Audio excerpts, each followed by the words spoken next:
everybody, Olivia Reiner here at Lambeau Field with Jim Ozarski, and it is nice and chilly, but I hear that in Dallas, it's not that cold. I hear it's 90 degrees. Thankfully, we'll be headed there tomorrow as the Packers go to take on the Dallas Cowboys on Sunday in Dallas. It's going to be my first time in Texas. I'm looking forward to it. Not sure about the Packers, though. They might not be looking forward to it as much as I am, as we've just found out moments ago that Davante Adams will not be active, or he'll be out essentially for the game against the Cowboys. Not just Davante Adams, but also Jamaal Williams, who sustained a concussion. Sounds like he is still in protocol, and he will not be active as well for the Packers. So they will be calling upon some other faces to step up in this game. Who do you expect to have a big game come Sunday? Yeah, I think no one is surprised that Davante Adams is ruled out. I think there's a bit of gamesmanship, or if you will, stubbornness by Matt LaFleur to kind of wait to this point to rule him out. But yeah, if Adams comes back even next week, I guess I'll be slightly surprised. But anyway, so that being said, same thing with Jamaal Williams. Kind of knew he would be out again as he recovers from that, being hospitalized. So I think the team, the offense, has been preparing for this, pretty much since they hit the practice field again on Monday, Olivia. So, Aaron Jones, I think, is going to get a bigger workload. It's interesting. After that Minnesota game, when he ran for over 100 yards, the only time this year that offense, the run game, has looked halfway decent, what were the questions? Can Aaron Jones do that all year? Can he take that workload? Well, ever since he hasn't, the run game has gone away. So Dexter Williams will be up for the first time this year. Backing up, I don't know how effective it will be. I think Aaron Jones has to have a great day. Now, in terms of the receiver core, it's interesting, Olivia, how many of these Facebook Lives have you done where people have asked, who's the number 2 receiver? And that's with Davante Adams playing, right? So I don't know. I think we're going to have to see. I think Jimmy Graham's going to get a lot of targets at the very least early in the game. My hunch is Geronimo Allison will probably have his most productive day of the year to date. But after that, I think it's just we'll have to wait and see. So, guys, we are live over on Facebook and Periscope and YouTube. So wherever you are, thank you for joining us. We appreciate it. I am right now in the chat on Facebook, and you guys have lots of questions. So why don't we just start to answer them? Paul asks, who will play a bigger role this Sunday, Dexter Williams or Danny Vitale? To me, I look at this as an opportunity for Vitale to continue upon the momentum that he's built these last few weeks. He's had a couple of good games and he's done a couple good things. Hasn't been used a ton in this offense yet, but he did have that very great 27-yard reception back against the Denver Broncos that put the Packers on the 1-yard line to set up a touchdown for Aaron Jones. Do you anticipate the Packers going to Vitale, using him a little bit more in the run game and also maybe in the air as well? Yeah, it's interesting because the fullback is a part of this offense, but to date, Matt LaFleur has wanted to use more tight ends. He's gone with Graham and Lewis or Graham and Robert Tonyan, so Vitale is the odd man out in that scenario. I thought he might have gotten a little more work after kind of showing that athleticism and those hands in that game, but even once Jamaal Williams was hurt, he did spell Aaron Jones a little bit, but he just wasn't involved. So again, kind of hard to say. I think Dexter Williams provides some explosiveness, a guy who can really run, and this offense hasn't had that yet, or doesn't have much of it. But again, I don't know how much they'll trust him. So Vitale, I think, is kind of an interesting player in that way. Like, I wonder if the head coach will find a way to get him involved a little more, for sure. Yeah, I'm curious. Aaron Rodgers was asked earlier this week about playing with some of those more unproven guys, a guy like Dexter Williams, where he hasn't had the time to build a sense of trust with him and he has to rely on just having faith in that running back. He hasn't had, they've practiced together, obviously, but there's been no live in-game relationship that they've been able to grow. So for Aaron Rodgers, how do you just put faith into a player that you don't have that experience working with? Right. It's I think he just has to. I mean, the notion of having trust in a guy and is all well and good, but that's at the end of the day. Aaron Rodgers' job is to throw the ball and then try to score touchdowns, and it's not up to him, I guess, to totally. If Dexter Williams is out there, it doesn't matter if Dexter Williams has caught a pass from him in practice until this week. Throw it to him if he's open. And that goes for everybody. And that goes for Jake Coomer, Allen Lazard, Darius Shepard. Shepard was open a few times against the Eagles, and Rodgers looked the other way, curious to see if, when the quarterback looks through the film and says, oh, wow, number 10 was open, does he remember that and go to him? So that's kind of why I said I think this will be Geronimo Allison's most productive day, because the quarterback tends to look to the guys he knows. And Allison has been here the longest of those who will be playing. They have the longest history together. Allison has made big plays. So I think it'll be a Graham, Allison, MVS, Aaron Jones sort of quartet. But after that, I think it's just, okay, yeah, the quarterback's just got to, I don't know if whether he trusts him or not, he's got to throw it to him, right? Yeah, that's their job. That's what they're paid to do. All right, we've got a question here from Roy. He wants to know, what about Oren Burks this week? As we all know, well, you might not know if you're new to the live streams, but over the last couple of days, we've been talking about Oren Burks and his return to practice. He's playing. I mean, he practiced with pads on yesterday, which is certainly a new development in his rehab with the pec injury. Would you expect to see him available? He is listed, I believe, as questionable for the game on Sunday. Or in what capacity, I guess, would he be used on special teams, if not in this defense? Yeah, I think the next step for him is special teams. I'm sure there might be some packages where he can get out and play. I mean, he wouldn't be out there if he wasn't medically cleared. But what Oren has even said, he's like, he hasn't done anything. That padded practice this week, Olivia, was the first time he'd done anything like that since he got hurt way back on August 8th. So it's a tall task to ask that guy then to go shed Zach Martin and tackle Ezekiel Elliott. And I think everybody knows that. So maybe you'll see him on defense. Maybe you'll see him in coverage with Jason Witten. But yeah, I think special teams would be the first place you see 42. All right, Paul wants to know, what are the Packers' options at cornerback if Kevin King and Tony Brown, who was ruled out officially, I believe, Kevin King is doubtful. Yeah, so I doubt he'll play. The likelihood of those two guys playing is pretty slim. So let's talk a little bit about the depth there at the cornerbacks position. You've got Chandon Sullivan, in addition to Kadar Holman, both of two guys who have not seen much playing time whatsoever in the regular season. Again, it's another situation where the Packers defense, Mike Pettin, just has to have faith that these guys are going to be able to do their jobs if they're called upon. Right. It's let's start at the front line, I guess. And there is a comfort level that you can take Jamaal Williams and put him on the outside. So if they feel that he can't run with a Michael Gallup, Alexander can do that. Darnell Savage could do that. You have Jamaal Williams. Both of those guys could probably cover Amari Cooper. For as good as Cooper can be sometimes, Olivia, I think he can be taken away. So also Dallas doesn't quite have – Randall Cobb is there, but, I'll be honest. Josh Jackson could probably cover Randall Cobb. I think, no disrespect there, but I don't think that's a position that they're entirely worried about. This isn't like playing the Rams, for instance.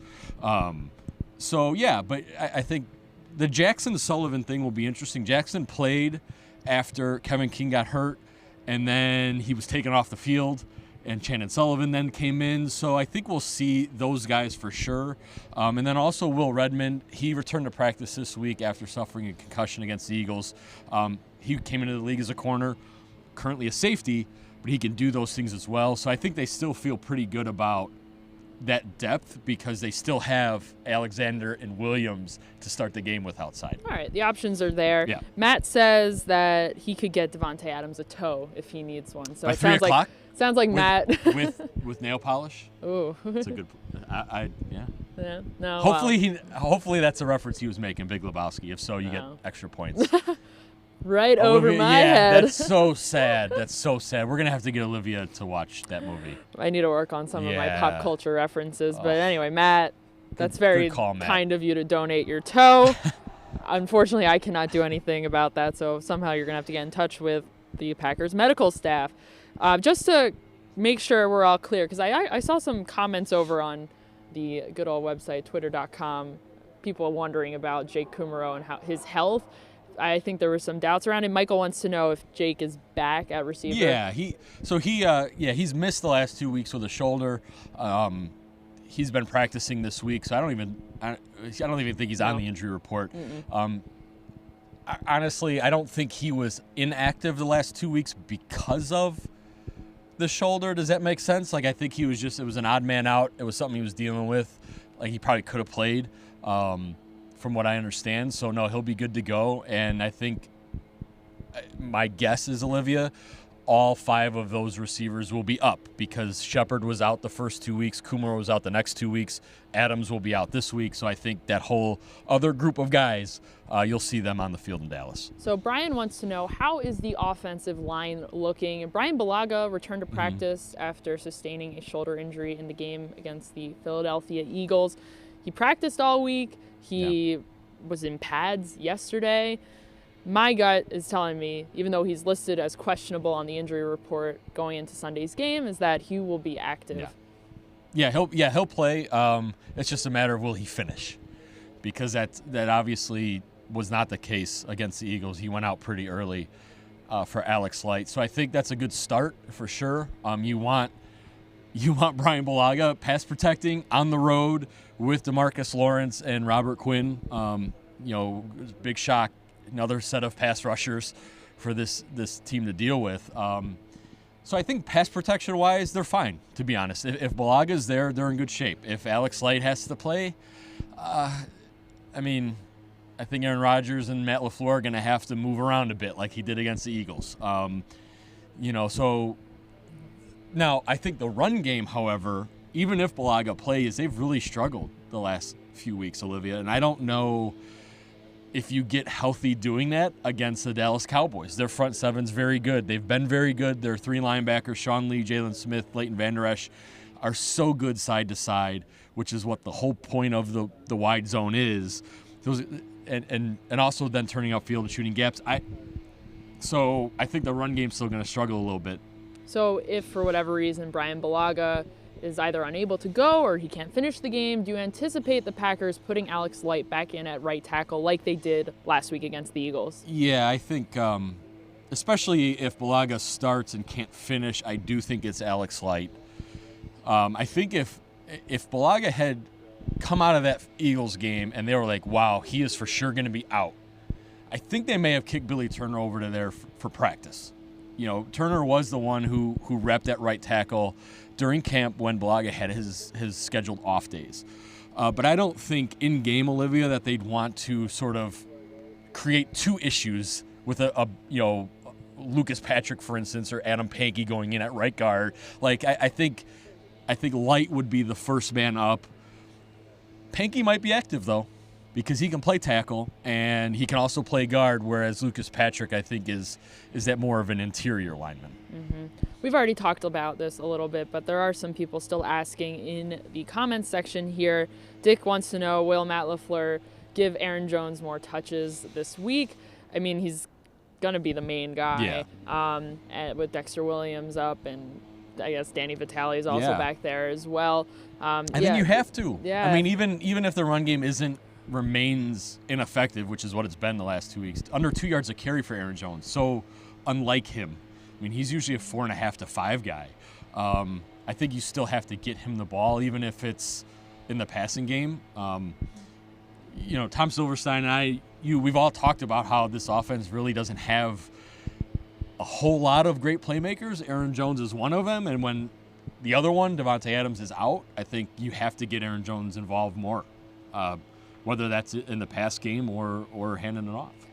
What did you make of Matt LaFleur seemingly abandoning the run game in the second half of the game against the Eagles? Is that something that they can do, or do you just have to keep trying to run the ball. Well, and he laughs at that today. He's like, yeah, or the other day, right? He's like, yeah, I basically gave up on it. But the Eagles also gave that to them. If you give Aaron Rodgers a cover 2 look, which opens up that whole sort of middle of the field, he can throw for 400 yards. Now, the issue obviously became in the red zone, where when you throw it 6 times and you come away with turnover on downs and an interception, that's not good. And Matt LaFleur reiterated again today, like he should have run the ball at least once. So I think, yeah, if Dallas drops into that situation and says, beat us through the air, Aaron Rodgers is going to say, okay. And I think Matt LaFleur is okay doing that. I think where they'll have to get creative, Olivia, is if they get inside the red zone, can Jimmy Graham score those touchdowns? Can Aaron Jones be effective enough on the ground to keep moving the ball to the end zone? Mm-hmm. Matthew wants to know, what capacity will Kingsley Keke be used in the Packers defensive front? Tom Silverstein wrote a story on Keke over on PackersNews.com, which I plugged yesterday because I think we talked about him yesterday as well. So if you haven't checked that out, you should go take a look at that.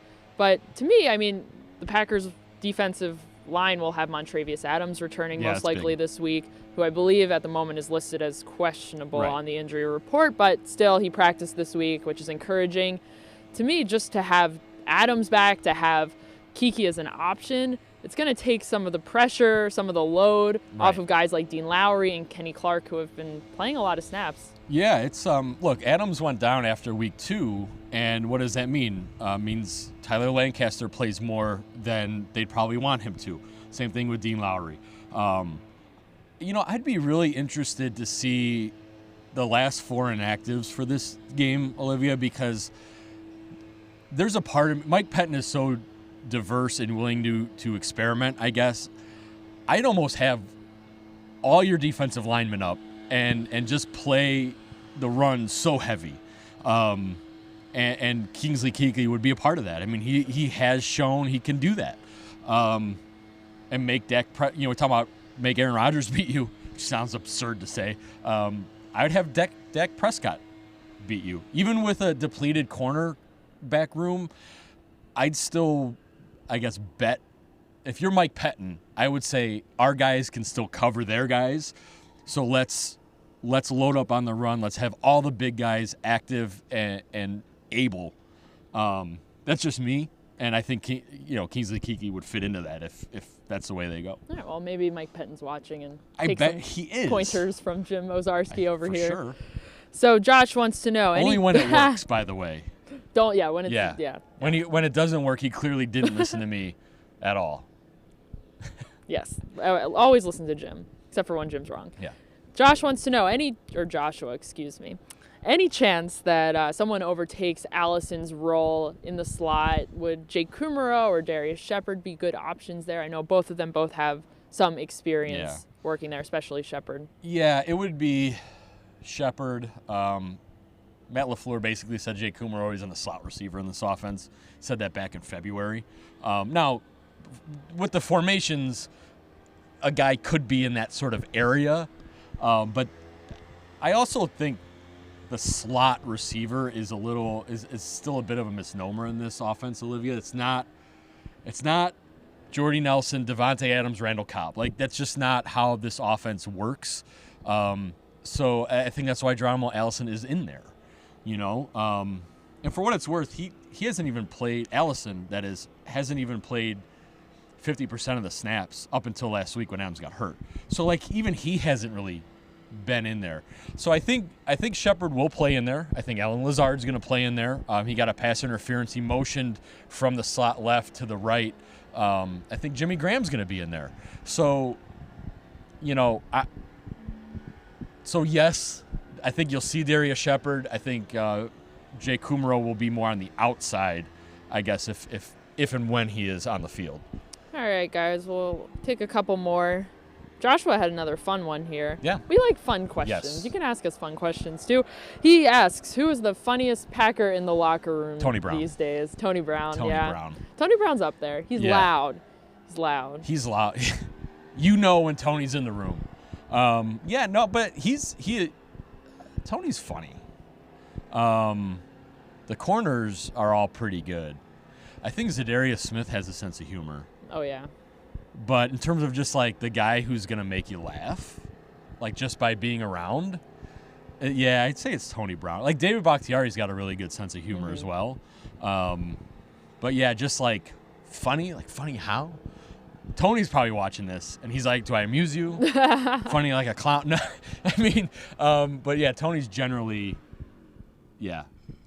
makes it a humorous experience. Yes. He is a loud presence. Yeah. A couple weeks ago, Alabama, his alma mater, sent him a box. He was very excited about that. And I think he just walked around the locker room for 20 minutes yelling about his box and taking Instagram stories of it. It's amusing. Davante Adams, I think, has a good sense of humor, too. He does.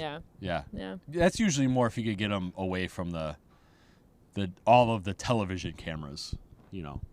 But yeah, it's actually a pretty decent locker room in that way. Mm-hmm. Yeah, there's some good joke makers out there. Good, thank you for the fun question, Joshua. We do appreciate that. We appreciate all of your questions. Mitchell is making fun of my scarf. Thank you, Mitchell. I do not mess with the cold. We're not. It's what is it? 50 degrees. Yeah. So we're getting there. It's a little chilly.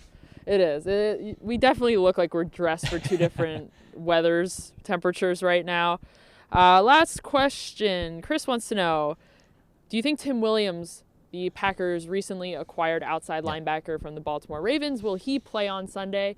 My guess, if you're going to see him at all, maybe it'll be special teams. Yeah. I mean, heck, I almost swore there. They got B.J. Goodson ready to go on 2 days' notice when they claimed him from New York or traded for him from New York, and he played in Chicago only on special teams. So Tim Williams played last week for Baltimore. So, yeah. I think if he plays, it will be on special teams. They do like his. I think the fact that they've had 2 60-yard kick returns the last few weeks and some shoddy tackling, if they feel he's picked up the coverage, I could definitely see that. That's why I think the inactives are so interesting in that way, Olivia, this week. You already know 3 who are out, so that leaves 4. And it's just that really tells you how they feel about the game plan, right? If it's Cole Madison, which is probably an inactive. So, you know, are there more receivers? Not receivers, but offensive linemen or D linemen, especially with the corners being kind of in trouble. Kevin King's probably going to be inactive. You know what I mean? So I almost, that's 5 of the 7 right there. Yeah. So Tim Williams, you'll probably see him, but on special teams. All right, Jim, how are you feeling deep in your gut about this game come Sunday? As we've been discussing for the last couple of days, the Packers are banged up. They're heading to a road barn, and that is going to be loud. Jerry's World. It's also, it's a place that the Packers have had a good deal of success as well. So how do you balance that? Yeah, I mean, our predictions will be in jsonline.com, PackersNews.com. You can go there. Stay tuned. Yeah, go there. But no, I do. I don't really care. They're gonna lose. I think 23-20. I mean that means that's a play away from winning. Okay, I was gonna say that's a closer score than I was expecting you to go with. I think Matt LaFleur's proven, and Nathaniel Hackett, they can game plan. So I think they're gonna move the ball the first half, like they have, and I think they're gonna have some issues going forward like they have. Because I think at the end of the day, crunch time, they need a playmaker. I don't know if that'll happen for them. I think they'll slow Ezekiel Elliott down enough. So I think a 23-20 loss, which means that very easily could be a 28-20 win. Oh, for sure. You know what I mean? I think it's that close. I think they're that kind of team right now where they do just enough. I think just going on the road, basically 3 points, is essentially a home field advantage for the Cowboys. All right. Well, we'll see how it goes, guys. We will be there. Yeah. So we will be bringing you lots of news, all of the fun info, whatnot that you love to hear from us. I don't think you need a scarf in Dallas this weekend. So. I'm leaving my scarf at home. I'm leaving my coat at home. I am bringing my sunscreen. So maybe I'll get a tan while I'm there for, I don't know how many hours, 48 hours? Yeah. Can happen. Yeah, maybe. I don't know. But it's a pretty quick trip. But I will be bringing my sunscreen because you never know. So we'll be live before and after the game over on Facebook, Periscope, YouTube, same places that you get to watch this now. We will be there. Pete Doherty and I will be live before the game, and then Ryan Wood and I will wrap it up afterwards. You can always check us out over on PackersNews.com. Lots of content over there, always. Lots to read, lots of videos to watch. Catch yourself up, get ready for the game on Sunday, and make sure you're following us on social media as well, because we provide lots of updates in the moment that they happen right over there. Right. So good stuff over there. Jim, any final words for our lovely viewers? No. No. Thanks for joining us, though. Yeah.